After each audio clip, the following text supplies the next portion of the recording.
예, 저희가 지금 요한이 죽고 난 다음에 요한의 제자들이 요한의 시체를 가지고 장사를 지내고 난 다음 본문 오병이어로 들어가기 바로 전 본문을 계속 살펴보고 있습니다. 우리가 지금 어디쯤 와 있는가 좀 점검하고 넘어갈게요. 어떻게 하나님을 일을 해야 할 것인가라는 큰 주제입니다. 그 중에서 작은 주제를 저희가 두 가지를 살펴봤습니다. 첫 번째는 뭐죠? 세례 요한에 대한 어떤 그런 것들에 대한 내용을 전하는 것이 아니고 더 큰 소탐대실하지 않고 큰 십자가라는 것을 바라보고 그것을 향해 묵묵히 달려가시는 사명에 집중하는 하나님의 일을 해나가야 된다라는 게 작은 주제 첫 번째였고요. 어제까지 살펴본 건 뭐였죠? 쉼을 가질 수 있어야 된다는 거예요. 쉼을 명령하시는 하나님의 예수님의 그 모습이었다라는 거예요. 그 두 가지 주제를 살펴봤습니다. 오늘 그 작은 주제 세 번째입니다. 사역의 대상입니다. 사역의 대상. 예수님께서 그렇게 하나님의 일을 하시면서 첫 번째는 뭐였죠? 사명에 집중을 하시고 또 그렇게 쉬라는 것들 명령도 하시고 예수님께서 쉬시면서 이 모든 어떤 하나님의 일의 그 사역의 대상이 누구냐는 거예요. 그 내용을 우리가 함께 생각해 보고 있습니다. 어디쯤인가 아셔야 됩니다. 예수님께서 그 사역의 대상이 누구셨냐라고 하면 자기의 약물이었다라는 거예요. 양떼에게 주님의 마음을 두고 계셨다라는 것입니다. 그 내용이 정확하게 33절하고 34절에 기록되어 있습니다. 다시 한번 보겠습니다. 그들이 가는 것을 보고 많은 사람이 그들인 줄 안지라 모든 고을로부터 도보로 그곳에 달려와 그들보다 먼저 갔더라. 예수께서 나오사 큰 무리를 보시고 그 목자 없는 양 같음으로 인하여 불쌍히 여기사 이에 여러 가지로 가르치시더라. 예수님께서 이제 바쁜 와중에 그 따라오는 무리들을 보셨어요. 그 양 무리들 엄청나게 많은 큰 무리들을 보시고 난 후에 목자 없는 양 같음으로 인하여 불쌍히 여기셨다라고 이야기가 나옵니다. 사실 예수님께서 활동하시기 전에 이 무리들에게 희망은 누구였을까요? 이들에게 희망은 누구였을까요? 예수님의 길을 평탄케 하고 예수님이 오실 것을 외쳤던 그 사람이 누구예요? 세례 요한입니다. 항상 말씀을 읽으시면서 그 그림들을 그리시면서 생각을 하시면서 읽으셔야 돼요. 예수님이 활동하시기 전에 무리들에게 유일한 희망은 세례 요한이었습니다. 그런데 지금은 세례 요한이 외쳤던 가진 자들, 군인들, 권력 있는 사람들 향해서 회개하라고 책망을 하면서 하나님의 정말 그 지엄하신 그 말씀을 전했던 세례 요한, 양무리들을 보호해주고 대변해줬던 세례 요한이 지금 있어요, 없어요? 없어요. 세상을 떠나버렸어요. 그래서 이 많은 양무리들이 어떻게 되냐면 목자 없는 양같이 유리방황하고 있는 상황입니다. 그런데 이들 자체가 삶이 녹록하냐? 그렇지 않아요. 삶이 힘듭니다. 지금 이때 당시에 이스라엘 백성들은 식민지에 살고 있고 하루하루 끼니 해결하기가 힘듭니다. 할 수 있는 일이 없어요. 자기들이 음식을 먹기 위해서. 그러니까 정말 고통 가운데 있으면서 그렇게 유리방황하고 있다라는 거예요. 예수님께서 그렇게 유리방황하고 있는 그들에게 지금은 뭐예요? 가르치시고 계세요. 돌아보시고 가르치고 계시고 그들을 또 말씀으로 위로하고 계시고 그들을 말씀으로 회복시키고 있다라는 그 장면이다라는 거예요. 그리고 이 이후에 어떤 장면으로 연결이 돼요? 오병이어로 연결이 됩니다. 가르치시고 유리방황하는 그들의 배고픔을 해결해 주시는 5,000명. 여자와 아이들까지 포함하면 굉장히 더 많은 숫자가 되겠죠. 그들을 먹이시는 그런 모습까지 연결이 됩니다. 그러니까 예수님께서는 자기를 따라오는 많은 양무리들을 정성을 다해서 말씀으로 먹이시고 또 육으로 먹이시는 그런 장면으로 연결된다라고 생각을 하시면 됩니다. 그래서 예수님을 사모하는 사람들을 아무리 어렵고 초라하고 가진 것이 없어도 배운 것이 없어도 그런 초라한 사람들을 만족해 해주시는 주님이다라는 내용으로 연결이 됩니다. 그래서 예수님께서는 그 사역의 초점을 그 대상을 그 무리들에게 두고 계셨다라는 거예요. 그 사역의 대상은 명백하게 이제 등장하게 됩니다. 다시 말해서 헤롯같이 왕궁에 있는 사람이나 대제사장들이나 바리새인들과 같이 여러 가지 영향력에 있어서 힘을 지닌 존재들이 많이 있었지만 그들은요 예수님을 쫓아다니면서 예수님을 공격하기도 하고 어떻게 해서든 걸러 넘어뜨리려고 했던 그런 사람들입니다. 가두려고 했던 사람들입니다. 그들이 예수님께 나올 때는 목적은 딱 하나예요. 은혜 받으러 나올까요? 은혜는 필요 없는 사람들일까요? 사모해서 나오는 것일까요? 사모하지 않아서 나오는 것일까요? 예수님이 필요해서 나온 것일까요? 그냥 필요 없이 자기들의 필요를 채우기 위해서 나왔을까요? 예. 그 사람들은 그 무리에 포함되지 않더라는 거예요. 자기들이 예수님을 오히려 가르치려고 했고 예수님을 뜯어 고치려고 했고 예수님을 바꾸려고 했습니다. 그 사람들의 한 무리가 있었다라는 거예요. 하지만 예수님은 그렇게 자기 일을 드러내려고 하는 사람들에게 전혀 관심이 없으셨다라는 거예요. 그들은 사역의 대상이 돼요, 안 돼요? 안 됩니다. 안 됩니다. 말씀을 전하시고 그들이 돌아와야 돼요. 스스로 돌아와야 돼요. 이 부분에 대한 것은 내일 말씀을 드릴게요. 스스로 돌아오지 않는 사람들은 왜 사역의 대상이 되지 않는지 그건 내일 말씀을 드릴게요. 어찌됐건 그들은요, 자기의 의를 드리려고 하는 그런 사람들에게 예수님의 사역의 대상은 되지가 않습니다. 예를 들어서 부자 청년이 와서 예수 선생님 어떻게 해야 내가 영생을 얻으리까? 기가 막힌 이야기를 합니다. 누구도 질문하지 않은 질문을 하게 돼요. 관원이면서 재력이 있고 젊고 학식이 뛰어난 그 사람이 예수님께 와서 어떻게 해야 내가 영생을 얻으리까? 이 정도 되면, 이 정도 질문할 정도 되면 여러분들 생각해 보세요.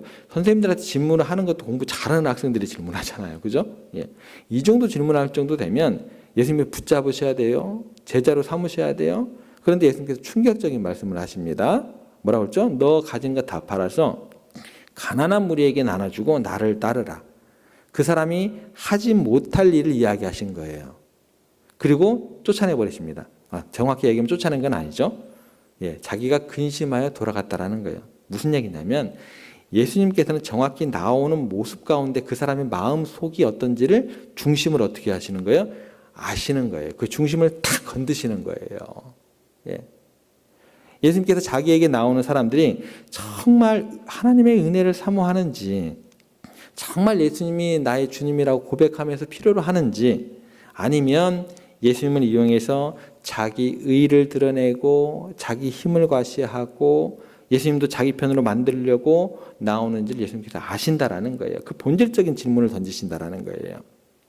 그래서 한 무리들은 예수님의 은혜가 꼭 필요했기 때문에 예수님을 따라다녔지만 힘있고 똑똑하다고 생각하는 사람들은 예수님을 자기가 입맛에 맞게 고치든지 또 자기 편으로 만들려고 나왔다라는 거예요. 그래서 예수님은 자기를 따라오는 불쌍한 사람들은 정말 양처럼 정성을 다해서 돌보셨지만 예수님은 힘 있는 그들에 대해서는 전혀 사역하지 않으셨습니다. 여러분, 양들의 특징은요, 정말 돌보지 않으면 죽을 수밖에 없는 특성이 있습니다.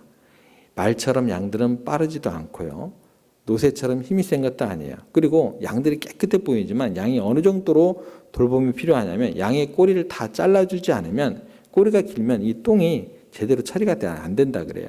그래서 그 뒤에 그 꼬리 쪽에 막 똥이 묻고 막 염증이 생기고 썩어 들어가고 병들어 죽게 되는 어떤 근본적인 원인이 된다고 합니다. 그래서 꼬리를 다 잘라줘야 돼요. 그리고 양들이 머무는 곳을 멀리서 보면 굉장히 푸른 초장같이 보이는데 그 안에 들어가면 풀반, 그 오물반 그렇게 된다고 그래요. 그래서 풀이 없어서 다른 곳에 이동하는 내용도 있지만 그런 어떤 오물이 많기 때문에 양들은 한 곳에서 다른 곳으로 인도해 가고 그러지 않으면 양들은 살 수가 없다라고 이야기를 합니다. 지금 예수님 주위에 있는 사람들은 이 양떼처럼 유리방황하는, 항상 돌봄이 필요한 그런 사람들이다라는 거예요. 그래서 그 무리들의 죄를 담당하시고 또 그 더러움을 씻어주시고 또 죄악을 끊어주시고 그러지 않으면 안 될 정도로 저는 연약한 사람들입니다. 그 필요를 가지고 누구를 따라가는 거예요? 예수님을 따라가고 있다는 거예요. 무리 방황하는 그들을 불쌍히 그래서 여기시는 거예요. 그래서 지금 예수님의 사역의 그 모습을 보면 세례 요한이 죽은 이후에 그 일을 해줄 사람이 없는 게 예수님의 눈에 보이시는 거예요. 세례 요한의 빈자리가 느껴지는 거예요. 하나님께서 그걸 보게 하시는 거예요. 세례 요한이 늘 그렇게 불쌍한 양무리들을 대변하는 사람으로 그 역할을 했었거든요. 하나님의 뜻을 온전히 그 광야에서 실현했었거든요. 목소리를 냈었거든요. 그래서 예수님께서 정말 세례 요한을 위하는 길은 세례 요한이 했던 그 사역에 초점을 맞춰서 이어나가는 거예요. 예수님도 무리를 돌보는 것이 진짜 세례 요한을 위한 길이 되는 것입니다. 그 순간 아니 왜 세례 요한이 저렇게 억울하게 죽음을 당해야 됩니까? 헤로단에 가가지고 막 소리치고 너 잘못했다라고 이야기하는 그런 내용보다도 세례 요한을 억울하게 왜 죽이느냐 하면서 세례 요한을 항변하기보다도 그러면서 같이 잡히는 것보다도 세례 요한을 그런 것들을 위하는 것이 아닌 것이 됩니다. 그게 하나님의 뜻이에요, 아니에요? 그건 아니에요. 그게 아니다라는 거예요. 그래서 이전에 우리가 살펴봤던 것이 쉼을 가지셨고 또 한적한 곳으로 가셨고 거기에서 더욱더 하나님의 뜻과 때와 시기를 분별하시면서 어떤 일을 해요? 유리방황한 사람들을 내가 세례 요한을 대신해서 돌봐야 되는 것으로 그렇게 하나님의 뜻을 받아들이고 나아가는 거예요. 그래서 쉼도 중요한 것이고 그리고 하나님에 대한 그 뜻을 분별하는 것도 중요한 것이 되는 것입니다. 사명에 집중하는 것도 중요한 것이 되고 그래서 오늘 본문으로 연결이 되는 거예요. 예수님은 정말 돌봄이 필요한 무리들에게 가까이 다가가셨다라는 거예요. 정처 없는 그들에게 하나의 이정표가 되어주고 목자가 되어주셨다라는 거예요.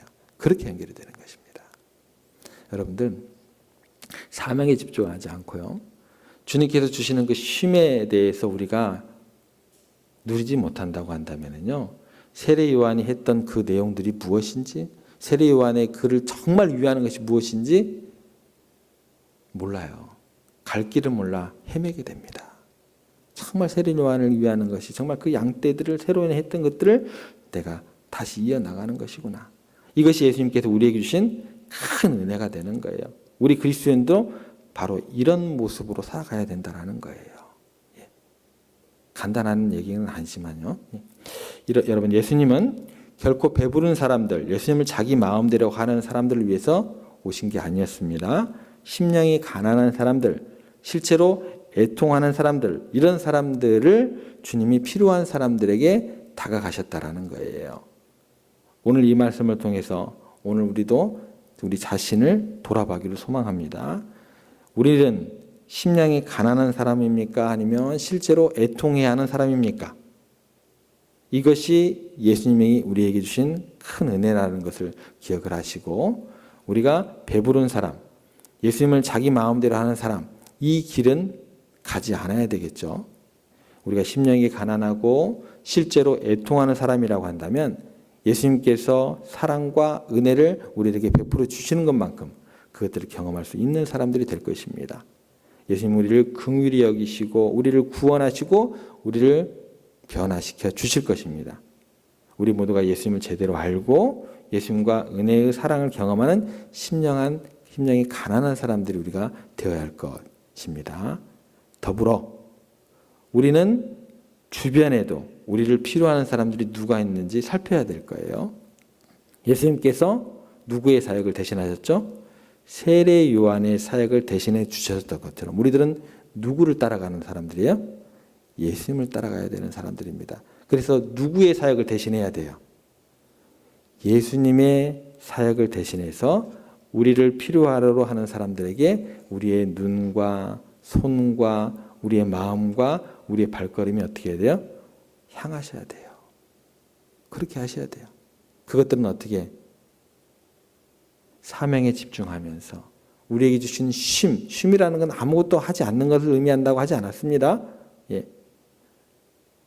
그 쉼을 통해서 하나님의 때를 분별하고 하나님을 만나는 시간으로 갖고 그 만나는 시간을 통해서 내가 정형화되지 않고 굳어지지 않고 부드러운 마음으로 새로운 능력을 받아서 그렇게 부드러운 말랑말랑한 크리스찬이 되어서 그렇게 되어서 병중에 아파하는 사람, 소외되고 고통받는 사람들, 죄 가운데 허덕이는 사람들, 그리고 심령이 가난하고 애통해하는 사람들에게 예수님의 사역을 대신해서 여러분들이 마음을 쓰고 발걸음을 하시고 손을 내미셔야 된다라는 거예요. 우리가 이 사람들을 향해서 나아갈 때 우리는 진정으로 예수님을 닮아가게 되는 것입니다. 예수님의 사랑과 긍휼을 전하는 일에 우리가 함께하는 것이 되는 겁니다. 그러므로 또 오늘부터 우리가 해야 될 일이 무엇일까요? 첫 번째로는 우리 주변의 사람을 돌아보십시오. 우리 교회에 있는 사람들을 돌아보십시오. 먼저는 그들이 무엇을 필요로 하는지 살피십시오. 내 필요를 그 사람들에게 이야기하지 마시고요. 우리 주변에 있는 사람을 돌아보시고 그들이 무엇을 필요로 하는지 그걸 살피셔야 됩니다. 내 필요는 필요치 않아요. 내 필요는요, 하나님께 간구하세요. 내 필요를 다른 사람에게 짐으로 씌우지 마세요. 그런 법은 없습니다. 주변을 돌아보시되 그 사람이 무엇을 필요로 하시는지 살피십시오. 두 번째로는 그들에게 예수님의 사랑을 전하십시오. 그들의 아픔을 함께 나누고 위로하는 게 우리가 예수님의 그 사역을 대신하는 거예요. 세 번째로는 그들을 위해 기도해 주십시오. 하나님께서 그들의 필요를 채우시고 그들이 회복과 치유를 경험하게 해달라고 그렇게 기도하십시오. 그렇게 치유와 회복을 경험한 사람이 누구의 일을 대신하는 거예요? 예수님의 일을 대신하는 것이고 내가 했던 그 사역을 대신하는 사람들로 하나님께서 세우시기를 그렇게 기도하시는 거예요.